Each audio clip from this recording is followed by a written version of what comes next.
আসসালামু আলাইকুম এভরিওয়ান, সবাই কেমন আছেন? আশা করি আল্লাহর রহমতে সবাই ভালো আছেন। তো আমি আজকে সারা বছর ধনিয়া পাতা কীভাবে সংরক্ষণ করে রেখে খাওয়া যায় সেটা আপনাদের সাথে শেয়ার করব। আশা করি ভিডিওটা দেখবেন, ভালো লাগবে। তো আমি বাজার থেকে অনেক ধনিয়া পাতা নিয়ে আসছি, যেহেতু এখন শীতকাল, শীতের দিনে অ্যাভেলেবেল ধনিয়া পাতা পাওয়া যায় একেবারে সস্তা। তো আমি একেবারে তাজা ফ্রেশ ধনিয়া পাতা নিয়ে আসলাম। তো সবগুলো ধনিয়া পাতা আমি ভালো করে বেছে নেব, যাতে পাকা পচা পাতা না থাকে। সবগুলো বেছে ফ্রেশ করে ধুয়ে পরিষ্কার করে নেব। আমি একটা একটা করে বেছে নেব, কারণ ধনিয়া পাতার সাথে ঘাস থাকে, আবার হলুদ কালারের পাতা থাকে। একদম ফ্রেশ করে নিতে হবে, না হলে ধনিয়া পাতা নষ্ট হয়ে যাবে।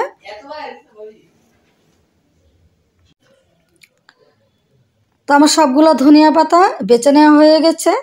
তো এখন আমি ভালোভাবে পরিষ্কার করে ধুয়ে পানি ঝরিয়ে নেব। তো আমি পরিষ্কার করে পানি ঝরিয়ে নিয়েছি। এখন প্যানের নিচে আমি ধনিয়া পাতাগুলো ছড়িয়ে দিয়েছি, যাতে পানিগুলো শুকিয়ে যায়। একটা পরিষ্কার ওড়নার উপরে আমি ধনিয়া পাতাগুলো ছড়িয়ে দিয়েছি, যাতে বাতাসে ধনিয়া পাতার পানি সব শুষে নেয়। তো পানি একেবারে শুকিয়ে গেছে। এখন আমি কুচি কুচি করে কেটে নেব। যেহেতু এখন শীতকাল, বাজারে অ্যাভেলেবেল ধনিয়া পাতা পাওয়া যায় একেবারে সস্তা, আর সারা বছর ধনিয়া পাতা বাজারে পাওয়া যায় না। তো আমি এখন সবগুলো কুচি কুচি করে কেটে নেব এখন। আর আমার ভিডিওটা যদি ভালো লাগে অবশ্যই আমার চ্যানেলটি সাবস্ক্রাইব করবেন, ফেসবুক পেজটি ফলো করে সাথে থাকবেন। তো আমার সবগুলা ধনিয়া পাতা কেটে নেওয়া হয়ে গেছে। তো এখন আমি পলি ব্যাগে রাখবো, আর বক্সেও কিছু রাখবো। আপনারা আপনাদের খুশি মতো রাখতে পারেন।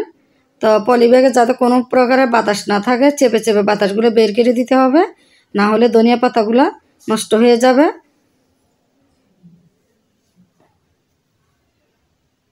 তো আমি কয়েকটা পলি ব্যাগে রাখবো, যেহেতু আমার ধনিয়া পাতার পরিমাণটা বেশি।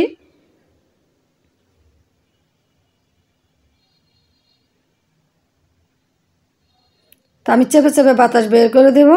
এরপরে পলি ব্যাগের মুখটা ভালো করে মুড়িয়ে রাখবো, যাতে কোনো প্রকারে বাইরের বাতাস না ঢুকে।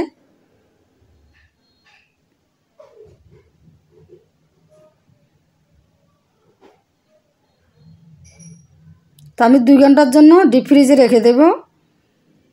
তো 2 ঘন্টা পরে ডিপ ফ্রিজ থেকে বের করে নিলাম, আর দেখেন কালার এবং ফ্লেভার সবই ঠিক আছে, একেবারে জর্জর হয়েছে। তো রান্না করার 2-1 মিনিট আগে বের করে তরকারির মধ্যে দিতে হবে, আর বাকিটুকু ফ্রিজে রেখে দিতে হবে সাথে সাথে, না হলে ধনিয়া পাতা নষ্ট হয়ে যাবে, কালার নষ্ট হয়ে যাবে।